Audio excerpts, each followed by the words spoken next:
लेकिन जैसे ही बीजेपी में गए, फेयर एंड लवली स्कीम में उनके ऊपर क्रीम लगी और ठीक हो गए। तो ये सारी की सारी चीजें इस बात को साबित करता है कि केवल और केवल सरकार के खिलाफ ना बोलने के लिए या भाजपा के अंदर शामिल होने के लिए इन एजेंसीज का, जांच एजेंसीज का इस्तेमाल हो रहा है और कांग्रेस पार्टी इसकी तीव्र निंदा करती है। दूसरा बहुत महत्वपूर्ण इसी के बारे में हम कहना चाहते हैं, हमारे लीगल डिपार्टमेंट के तरफ से विवेक तनखा जी ने एक पत्र निर्मला सीतारमण जी को, अमित शाह और किरण रिजिजू को नोटिस भेजा है। ये हम आपको अभी इसके साथ में लगा करके देंगे। इसमें यह कहा गया है कि जिस प्रकार से ईडी के दफ्तर से सिलेक्टिव लीकेज करी जा रही है, झूठी और चयनात्मक खबरों को प्लांट करके कांग्रेस पार्टी के और हमारे नेताओं की छवि को धूमिल करने का प्रयास किया जा रहा है, ये पूरी तरीके से गैर कानूनी। इसके अंदर इन्होंने बताया है कि कैसे सेक्शन 66 पीएमएलए का ये इजाजत नहीं देता कि सिलेक्टिव लीकेज करी जाए, और इसके अंदर जिन चैनल्स में और जहां पर सोशल मीडिया के अंदर अलग अलग जगहों के ऊपर ईडी के माध्यम से लीक करी जा रही खबरें, उसका भी जिक्र इसके अंदर किया गया है। मैं चाहूंगा कि आप लोग इसको भी जरूर देखें।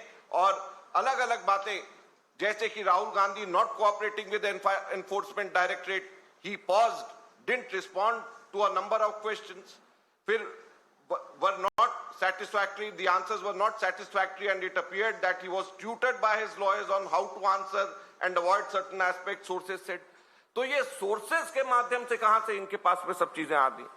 हम लोगों ने कहा है कि अगर आप इतना ही दिखाना चाहते हैं तो वहां पर एक कैमरा लगा दीजिए, उसको लाइव टेलीकास्ट करिए, 30 घंटे लाइव टेलीकास्ट, लाइव फीड लीजिए, वहां से देखिए कि भी किस तरीके से वहां पर क्वेश्चंस, उनके पास कुछ पूछने को ही नहीं। तो जो सिलेक्टिव लीकेज करके जो ये मीडिया को दिया जा रहा है और अपनी तरीके से नैरेटिव बिल्ड करने की कोशिश करी जा रही है, ये गैर कानूनी है। सुप्रीम कोर्ट ने, हाई कोर्ट ने अलग अलग इसके अंदर जिक्र किया गया है कि कहां कहां पे इस तरीके की लीकेजेस के खिलाफ बोला है, और हम सरकार को ये कहना चाहते हैं कि अपनी एजेंसीज को समझाएं और ये सिलेक्टिव लीकेजेस बंद करें, और ये पूरी तरीके से इन्वेस्टिगेशन को प्रभावित करने की ये कोशिश करी जा रही है। और तीसरा इसके अंदर जो महत्वपूर्ण बात है कि एफआईआर कहां है। हम लोग 4 प्रश्न इसके बारे में पूछना चाहते हैं कि पीएमएलए के तहत सबसे पहला तो कौन सा वो अनुसूचित अपराध है, शेड्यूल्ड ऑफेंस कौन सा है जिसकी जांच ईडी ने शुरू करी है। पीएमएलए एक्ट में शेड्यूल्ड ऑफेंस उसके अंदर दिया गया है कि ये शेड्यूल्ड ऑफेंस होना चाहिए, तो वो कौन सा शेड्यूल्ड ऑफेंस है, कौन सा वो अनुसूचित अपराध है जिसके तहत ये इंक्वायरी करी जा रही है, और किस पुलिस एजेंसी ने अनुसूचित अपराध के संबंध में एफआईआर दर्ज करी है, ये तो बताएं। और तीसरा, एफआईआर कहां है, क्या हमारे को किसी को एफआईआर की कॉपी अभी दिखाई है? लगातार कांग्रेस पार्टी, हमारे नेता इस चीज को पूछ रहे, कोई जवाब नहीं। और चौथा सबसे महत्वपूर्ण है, हम आपको ये बताना चाहते हैं, इनसे प्रश्न भी पूछना चाहते हैं कि क्या ये लोग जानते हैं कि अनुसूचित अपराध और एफआईआर के बगैर ईडी के पास में पीएमएलए के तहत जांच शुरू करने का कोई अधिकार नहीं। तो अगर कोई अनुसूचित अपराध नहीं, कोई एफआईआर नहीं, तो फिर वो जांच क्यों कर रहे हैं? और अगर है अनुसूचित अपराध और एफआईआर तो उसको सार्वजनिक क्यों नहीं कर रहे? सीधे सीधे हम लोग ये प्रश्न पूछना चाहते हैं। आज कांग्रेस पार्टी जंतर मंतर पर सत्याग्रह कर रही है।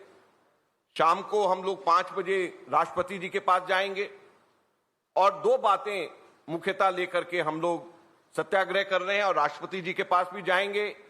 एक, जिस तरीके से अग्निपथ स्कीम को लॉन्च किया गया है और पूरे देश के अंदर युवाओं के अंदर आक्रोश है, हमारी मांग है कि इसको, स्कीम को एकदम से वापस लिया जाए, पार्लियामेंट में डिस्कस करा जाए और युवाओं को कॉन्फिडेंस में लिया जाए, बात करी जाए और उसके बाद में कोई ऐसी स्कीम लेकर के आए जो कि युवाओं से संबंधित है, सेना में भर्ती से संबंधित है। उससे पहले इसको एकदम से वापस लिया जाना चाहिए, ये हमारी मांग है। और दूसरी मांग हम लोगों की यह है कि जिस तरीके से लोकतंत्र के अंदर प्रमुख विपक्षी पार्टी के मुख्यालय पे हमला हुआ, जो हमारे चुने हुए प्रतिनिधि हैं, सांसद हैं, जिस तरीके से उनकी पुलिस ने प्रताड़ना करी है, प्रिविलेजेस कमेटी को हम लोगों ने रिक्वेस्ट करा है, स्पीकर को भी और वाइस प्रेसिडेंट को भी कि वो इसको प्रिविलेजेस कमेटी में दे, इसकी जांच करे, और राष्ट्रपति जी को हम लोग इसके बारे में भी साथ में ये बोलेंगे। अंत में एक बहुत महत्वपूर्ण बात आप लोगों को आज हम जानकारी में लेकर के आना चाहते हैं, अग्निपथ के बारे में। एक यहां पे आने से पहले किसी ने व्हाट्सएप पे भेजा, वो मैं पढ़ करके सुनाना चाहता हूं। 1 रैंक 1 पेंशन का था वादा, ना रैंक ना पेंशन का है इरादा, क्या हुआ तेरा वादा। अग्निपथ स्कीम का मतलब नो रैंक नो पेंशन, और 4 साल की सेवा के बाद भरी जवानी में रिटायरमेंट का टेंशन। इसके अलावा अग्निपथ की स्कीम कुछ भी नहीं है। जो हम आज मुख्य बात आपको बताना चाहते हैं, आपको हम लोग सर्कुलेट करेंगे। एक ये सर्कुलर है अक्टूबर का 2020 का, जनरल बिपिन रावत सीडीएस के उनके टाइम का, और साथ में उनका ये इंटरव्यू है जो उन्होंने एएनआई को दिया था। और इस इंटरव्यू के अंदर जनरल बिपिन रावत ये कहते हैं कि सेना में सैनिक 17 साल के बाद में काम करके रिटायर हो जाते हैं, तो उनको रिटायरमेंट की एज बढ़ानी चाहिए। तो जनरल बिपिन रावत ये कहते हैं, उन्होंने जो सर्कुलर निकाला है और जो इंटरव्यू दिया है उसमें उन्होंने कहा है कि हमारे सैनिकों की रिटायरमेंट एज 58 वर्ष करनी चाहिए, और 58 वर्ष हमारे सैनिकों की रिटायरमेंट एज होगी तो हमारी सेना को बेहतर वो सर्व कर पाएंगे, हमारी सेना बेहतरी के ऊपर जाएगी।